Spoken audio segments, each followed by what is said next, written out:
This podcast is a production of Unfiltered Studios. If you would like to know more about joining Unfiltered Studios, please visit our website at unfpod.com for more information.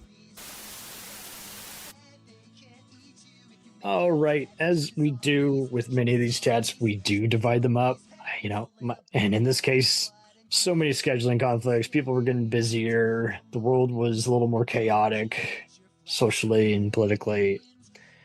How did that impact podcasting?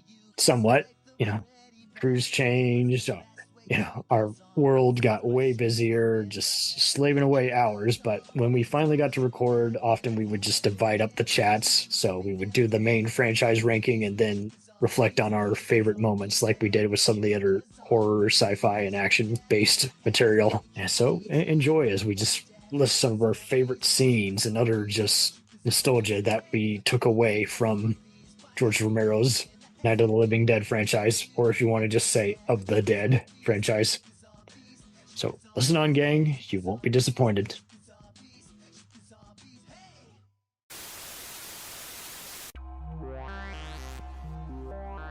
We mixed. We loaded it. We edited it. Sometimes we get so deep into conversation that we have separate segments worthy of their own place in the sun.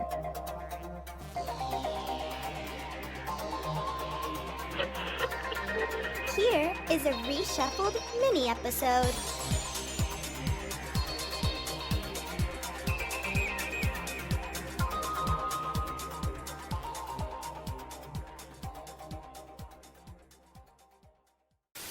When you boil it down and you look at, say, those seminal horror movies that came out of the 60s and the 70s, and they've been examined to death.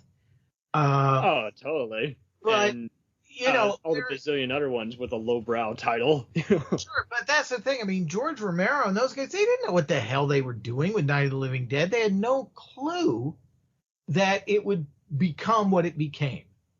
I think they knew what they wanted to make, but they definitely never predicted, we're going to get a Criterion release. They were just following their instincts in the best ways that they could. And it was always forging into something that was completely unknown. Texas Chainsaw those guys were still film students, half of them. Right. And people had worked on other schlocky stuff, and this happened to be one that was less schlocky and more just chill. They're shooting, in 100-degree heat, and they're uncomfortable, and they're getting sick because of the real bones hanging around on the sets. Getting ripped off by mafia producers, and all that's a good. Stuff. Romero, he was able to get through because he was already used to he knew critics were going to hate everything he made, but he knew people at the drive-ins would love it, and at the same time, he basically had a problem with everything about society post-Vietnam. So at that point, he was just like, everything I hate, I'm going to have those guys be the villains. And everything I can see, anyone I can see being a hero is like, this person's going to survive. That person's not going to survive because they're full of themselves. Well, that's kind of what it's funny when I go on Facebook, because I was a zombie in Dawn of the Dead. And oh, really? That's right. Yeah. I do remember that in one of the making of novels. Yes. Yeah. And whenever that still of me gets posted, I get more hits on my Facebook than anything else. Is that picture of all of us up against the glass of the J.C. Penney's. The 16-year-old zombie. Hey. Awesome. Embrace it, man. Embrace it. You were one of the best villains of all time. Yeah, why aren't you on this list? And you were part of a collective. You were like the Borg. I know about the history of him and John A. Russo. I guess you could describe his and Romero's ownership of Living Dead as just very tricky. It is interesting how, Romero just kept going on, and he's just like, you can decide if it isn't in the same universe, but I'm going to keep doing whatever the hell I want, Well, they do that whole meta thing in there where they make reference to the movie, but then they just say the director. They never actually say George Romero, and they're very careful about that. Oh, totally. Oh, definitely. John Russo, he was kind of from the same kind of background, and he and Steiner formed the movie making program of Dubois business college in Pennsylvania. It is funny how he regretted giving these other filmmakers who he described as amateurs the rights to Children of the Living Dead. And it seems like pretty much both Russo and Romero's fan camps just equally were just like, does not exist. Does not exist. As the Hellraiser revelations of it is related as in name only, and we don't acknowledge it.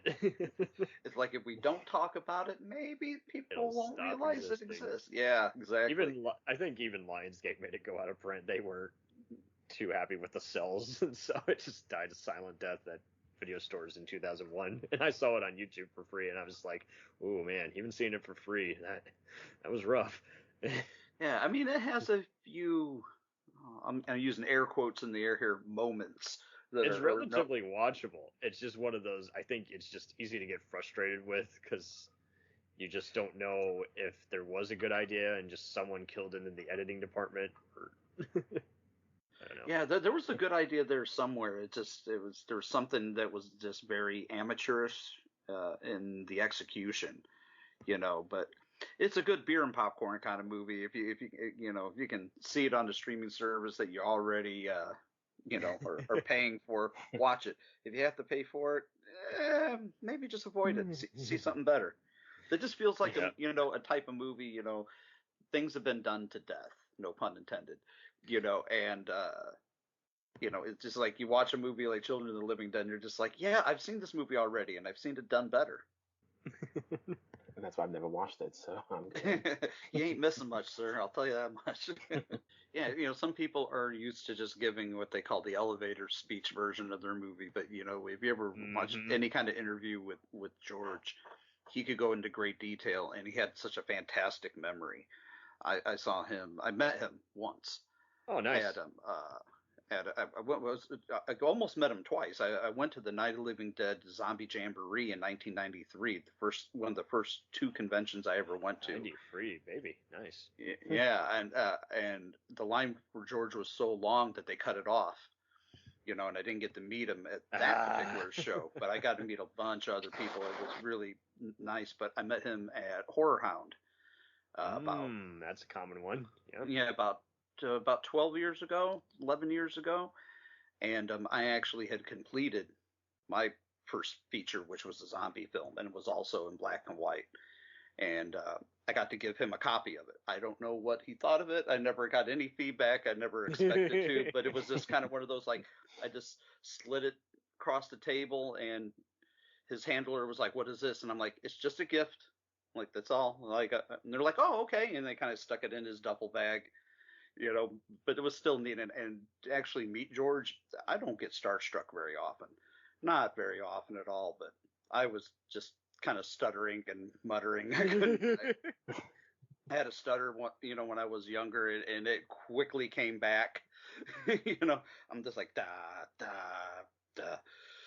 But I just remember my interaction with him was, so, at least I think it was kind of special to him. At least I hope it was, because I of all the things on his table that I picked was a Dark Half poster for him to sign, and he had been there all weekend. It was the third day of the convention. He said I was the first person to pick anything Dark Half related, and he asked why, and I'm like, well, that's my favorite movie of yours.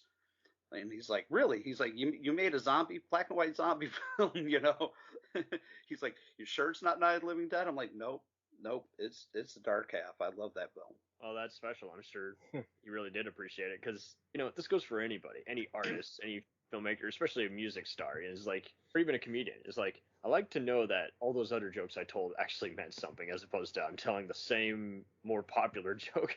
And I do think, I keep going back to comedians, because there's a lot of similarity. I do think he is kind of one of those. He is the kind of comedian. He can be more verbal. He can be more, blunt, or he can be more laid back and subtle, witty. It just depends on the platform that he's allowed. Right. Yeah. Like, he's pretty freaky, totally. Even when he's not allowed to be gory. That's just how special he is.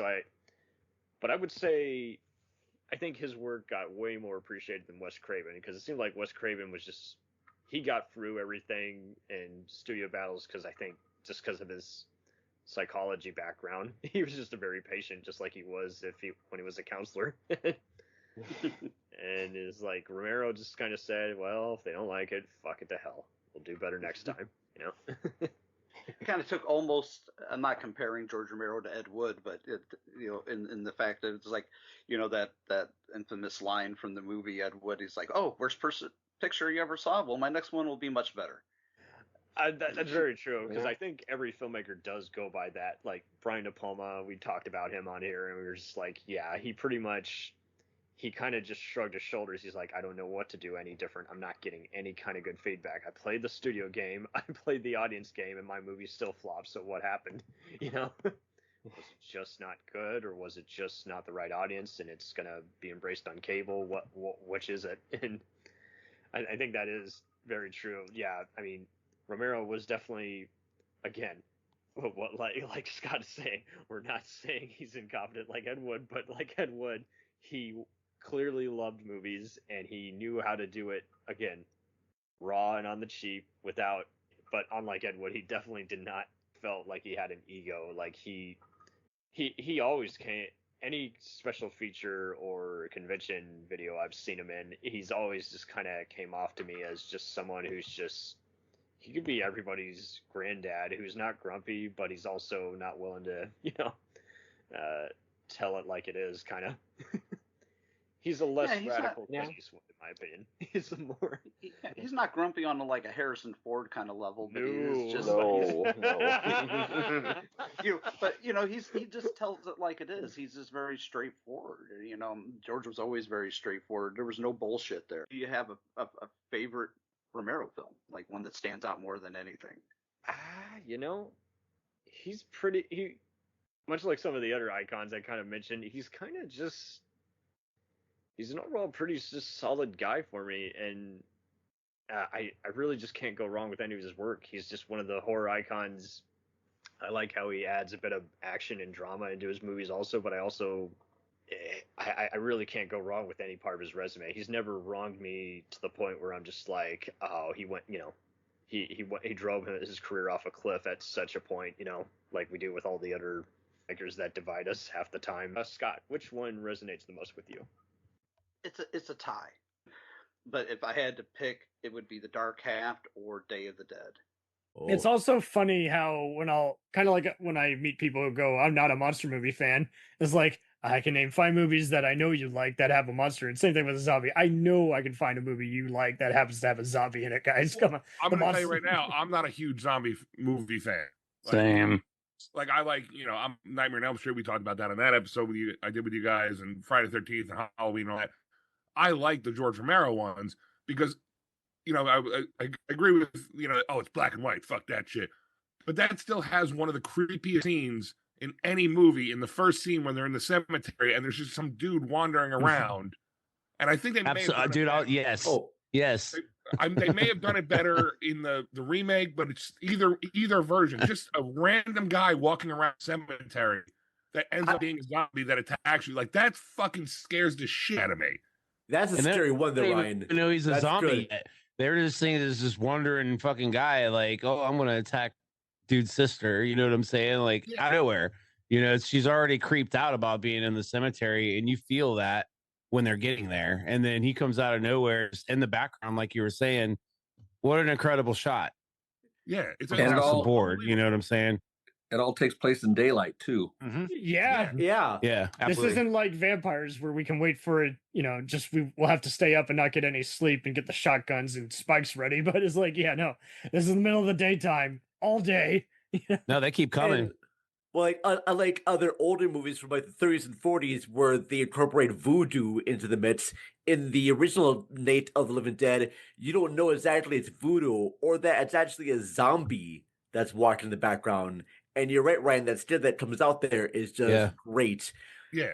My favorite moments, now we're talking about favorite moments of the movie, is at the nighttime scene when they're all like walking around. It's very pitch black dark. And it's that soundtrack, that boom, boom, that very low sounded. And even when they are like eating flesh in the dark, they're just like scraping by bits of like meat off the bone, and the shadow or the camera is just catching just glimpses of lights, and they're just chewing the flesh, and just that moment right there always freaks me out. Also, the sound design of that as well too was you hear that squelching as well too as they're chewing and moaning. It's like so visceral. It's kind of like grossed me out, but I'm like, oh wow, okay.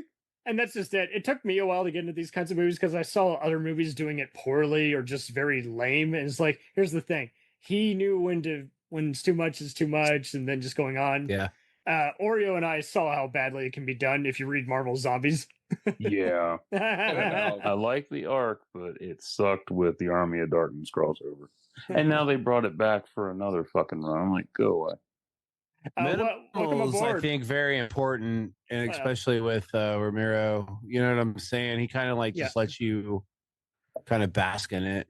Yeah, and it's funny how I see his fans trying to rewrite history. They're kind of almost as bad as Hellraiser fans to some extent, where it's like, guys, that wasn't the case back then. Like, I saw someone who hated Land of the Dead and was like, it was a downfall. I'm like, it got mixed reviews and good money at the time, but if you don't like it, just say that. But if you're going to say it wasn't well liked at first, well, now you're his first free. So just say, I don't like this instead Diarrhea of the Dead was the downfall. I heard that it's Diarrhea of the Dead. I see what you did there. Welcome. Welcome, Alan, also from Deadnotes. How are you, buddy? Hey, Alan. Hey, guys, how you doing? Welcome, Hey, guys, how you doing? Hey, welcome, buddy. Welcome. Yo. So what's your intro to Romero? My intro to Romero? Yes. How I discovered him? Yeah, or just zombie films in general. Yeah, your Romero zombie experience, Alan. Well, I was born and raised in Pennsylvania, and my mom was a huge Romero fan, so she kind of got me into it. And I couldn't really tell you when I first saw a Romero movie because my first two VHSs I still have. They're from like 1982 or something. They're Night of the Living Dead, 1968, and Psychomania. Psychomania. That sounds like a Ed Wood movie on steroids. Oh, well, those VHSs were so bad quality, and watching them on an old CRT television, you know, in the house when Barbara goes upstairs and there's the skeleton at the top of the steps. Like, the contrast was so terrible, I couldn't even tell what she was looking at until I got a better TV. Totally. And it's funny how you guys have been talking about someone let the food on again. Who let the head cheese out here? Stop spraying ketchup on the TV. But yeah. Night of the Living Dead, I mean, it's like you have a survivor, and weirdly enough, he's like, holy shit. It's over. It's over. You know, everybody's coming over here. It's and as soon as he sticks his fucking head up, what happens? You know what I'm saying? Like, it's crazy, but it also just speaks volumes, you know, incredible. Very minimal, but very minimal. And totally. I'm with you. It's legend. Like, it's very legend. I have a feeling that definitely a lot of that crosses over into movies like Predator and Aliens. Like, you have so many guys who are basically Hudson or Mack, just going ape shit, and is like, what kind of thing is this? It's like, it's not really a thing. It's just, this is something else. Yeah. Let's go ahead. Let's go. Yeah. I was wanting to bring up, you brought up Night Riders. So I find it interesting. It was Patricia Tallman's first film. Yes. And awesome. She ends up being the hero in the remake of the Night of the Living Dead. And that was her connection. That was in fact her connection. And it's so funny how they took forever to kind of take compliments for that movie because they knew it was going to be so controversial, remaking a cult horror movie. But like Court from Cinema Psyops once told Tony Todd, hey, I like Night of the Living Dead remake more than the original. And he's like, oh, don't say that. I did that for Dwayne Jones. It's like, I like to broker world peace. I know that's impossible, but I'm going to give it my best shot. I like to think of the new Night of the Living Dead kind of as like Evil Dead 2 is kind of a remake of part 1. It's like, it's a special edition. It's a director's cut. It's just as good, if not, there's aspects of the remake that are actually better. And it's funny. That's why Back to the Future 2 is the best. I saw it. Yeah, right. But that's kind of the beauty of Romero. Like we've seen a lot of his movies, and we're not all necessarily zombie fans. So he subverted our expectations. We know what zombies any of or Romero's goals are because of Romero. I'm a fan of Romero zombie movies. Just not every zombie movie. Right. Yeah, I know what you mean. Yeah, like my parents can't do horror movies anymore, but they love X-Files. So that's what's so funny is like, and then I see sci-fi fans who don't really care for sci-fi, but they love Twilight Zone and Star Trek. So I think that's just it. I know people who don't like gangster movies, and they were watching Breaking Bad. So there are exceptions to everything. It's you got to somehow get in that hole. No pun intended. I wonder, I wonder how things would be right now. Honestly, like if we didn't have such a flourished streaming market where everything was like completely, I could just like look it up. Like I wonder how things would be now if it was to where we would still have to go to our video stores to rent. It's a good question. That fucking, you know what I'm saying? I wonder, we're all so flourished. You know what I'm saying? Like over flourished with shit. But we appreciate it because we're from the era. And I will recommend real quickly as like one of my favorite non-Romero zombie films. It is Anna and the Apocalypse. Nice. Haven't seen it. I've seen it available to watch, but I actually enjoy that film. It's on Showtime a lot. Yeah. It's a zombie Christmas musical. Yes. Four things that would never go together, but it goes together perfectly.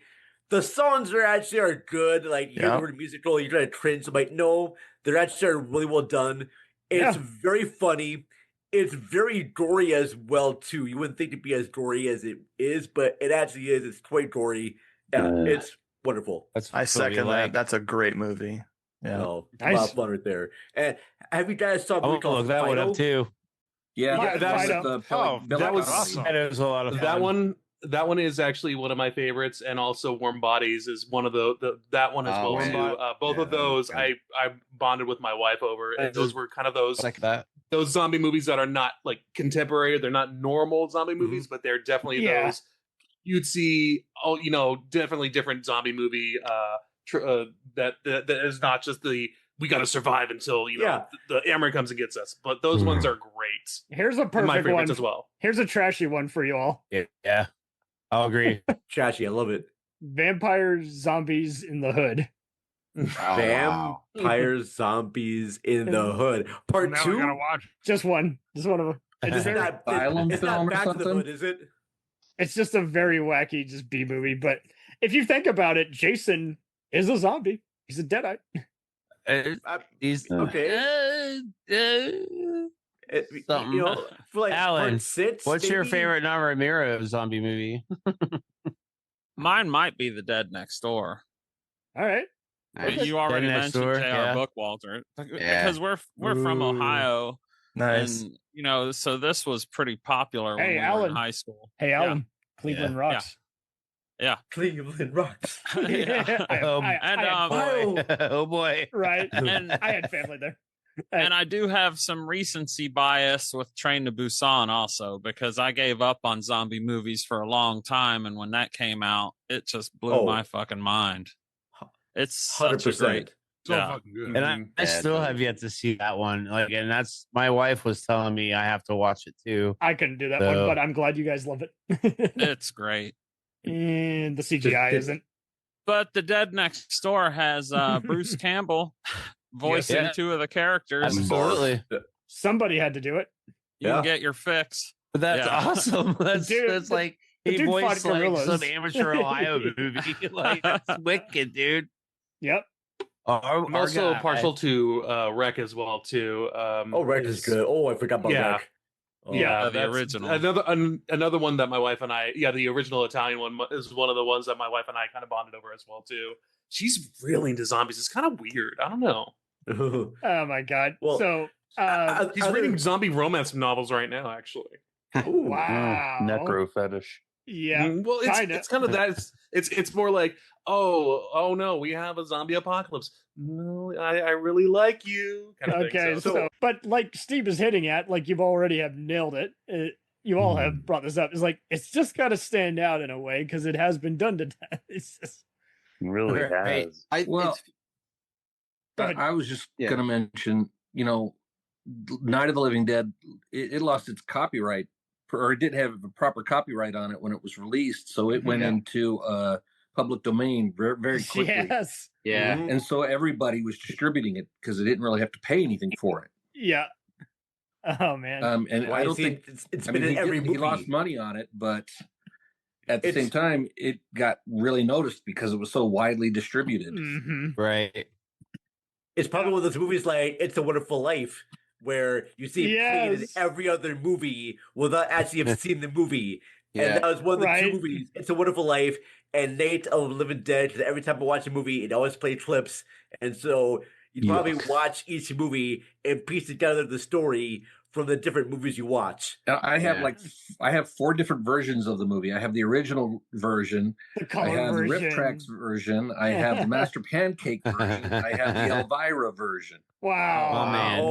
Nice. Represent Elvira. Nice. We're going to give a farewell to Matt. You've been a trooper, buddy, but I'm glad we had another huge zombie fanatic here. Thank you guys so much for having me. I appreciate it. Awesome. Game over, man. Game over. Of all his I've seen, Dawn is still so I'll pick Dawn as my favorite, and I hate saying it because I think it's easy, but I know what you mean. It's just so good. But if I had to drop dead pick, I think Day would be my favorite. I don't know why. Yeah. I don't think it's a better film than Dawn, but I just tropical I don't know, music is really cool. I do like the female heroine. Even the opening scene when she's like kind of dreaming and the hands come into through the wall. Do want to let you all know here and people listening, I do have an audio drama adaptation of Night of the Living Dead. Whoa! Which you can listen to over on cinemarecall.net or Cinema Recall. You can find podcast. It's on our YouTube channel under audio dramas. We've done other audio dramas, but we did one for Night of the Living Dead, featuring all new voice cast, new bad sound effects, recorded in glorious mono, because that's how I record mono. Right? But it's a lot of fun. That's awesome. Did a whole audio drama of that, so check that out. Cinema Recall. Spooky series. Yep. Spooky, yes. Well, it's not spooky series, but it's on the audio drama if you look up on our YouTube page as well there. All right. Fuck yeah. All right. But let's do it. It's great meeting you, man. Great to meet you all too, and people I've seen before, Oreo, Cam. It's a blast, man. We'll return after these messages. Do you ever find yourself thinking about who would win in a fight between Goku and Superman? Hi, I'm James Gavsey, and on the Who Would Win show, me and my co-host Ray ignore anything important happening in the outside world and debate fictional battles between characters from comics, movies, and video games. We got a new show every week, and almost always am I the winner. Yeah, not true, Ray. In the past, we've discussed such matches as Captain America versus Darth Vader, Solid Snake versus the Iron Giant, classic matchups like RoboCop versus Terminator, and even the Muppets versus Sesame Street. That one was crazy. So if you're a fan of geek culture and love a spirited debate, check out the Who Would Win show wherever you get your podcasts, or check us out at whowouldwinshow.com.